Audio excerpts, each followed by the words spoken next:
తూర్పు నియోజకవర్గంలోని అన్ని ప్రభుత్వ పాఠశాలను పర్యటించి అవసరమైన అన్ని సౌకర్యాలు కల్పిస్తామని ఎమ్మెల్యే మహమ్మద్ నజీర్ పేర్కొన్నారు.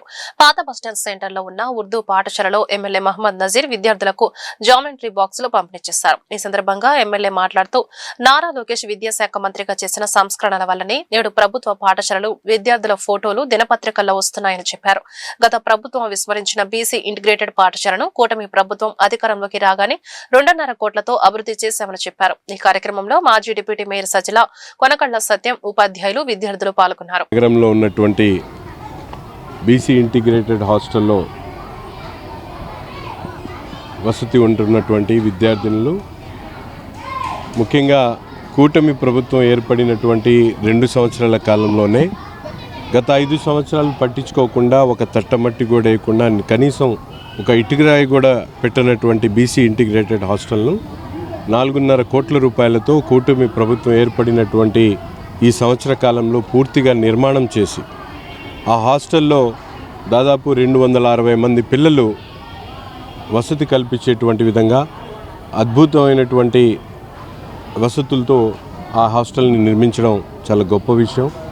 అంతేకాకుండా హాస్టల్కి దగ్గరగా ఉన్నటువంటి బాలుర హాస్టల్ ఏదైతే మన మెయిన్ రోడ్లో ఉన్నటువంటి బాయ్స్ ఉర్దూ మీడియం స్కూల్లో వీళ్ళకి రోజు కూడా రావడానికి పోవడానికి ఇబ్బంది అవుతుందంటే ఆర్టీసీ వాళ్ళతో మాట్లాడి ఆ బస్సు ఏర్పాటు చేయడంతో పాటు వాళ్ళకి అవసరమైనటువంటి యూనిఫామ్ కానీ అలాగే షూస్ కానీ బుక్స్ కానీ ఇవన్నీ కూడా ప్రభుత్వం గతంలో లాగా కాకుండా ఎప్పుడు విద్యా సంవత్సరం మొదలైనటువంటి మొదటి రోజు నుంచే ప్రతి ఒక్కటి కూడా అందుబాటులో పెట్టడం క్వాలిటీ ఆఫ్ ఎడ్యుకేషన్ గతంలో మనందరం కూడా చూసుకుంటే ఎడ్యుకేషన్ పరంగా కొన్ని రిజల్ట్స్ వైజ్ చూసుకుంటే చాలా వెనకబడినటువంటి పరిస్థితులు. ఈరోజు ప్రభుత్వ పాఠశాలల విద్యార్థుల ఫోటోలు మొదటి పేజీలో వచ్చి యాడ్స్ ఇచ్చేటువంటి పరిస్థితులు గతంలో ఎప్పుడు కూడా ఇటువంటి వాతావరణం చూడలేదు ఆంధ్రప్రదేశ్లో.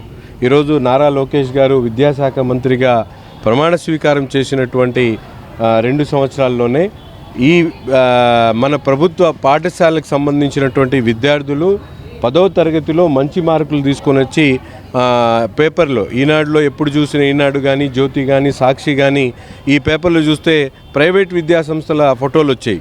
కానీ ఈ సంవత్సరం మనందరం కూడా గర్వించదగ్గ విషయం ఏంటంటే ప్రభుత్వ పాఠశాలకు సంబంధించినటువంటి విద్యార్థుల ఫోటోలతో మంచి మార్కులతో వాళ్ళు పాస్ అయినటువంటి పరిస్థితులు. ఈ విధంగా విద్యా వ్యవస్థలో సమూలమైనటువంటి మార్పులు తీసుకొని వచ్చే క్రమంలో ఒక పెద్ద లెర్నింగ్ మోడల్ని పెంచేటువంటి కార్యక్రమం, అలాగే ఇన్ఫ్రాస్ట్రక్చర్ని పూర్తి స్థాయిలో గతంలో లాగా కాకుండా డిజిటల్ క్లాస్ రూమ్స్తో పాటు మోడల్ స్కూల్స్ని ఎల్ఈపి మోడల్లో స్కూల్స్ని డెవలప్ చేసేటువంటి కార్యక్రమం కూడా చేయబోతూ ఉన్నాం.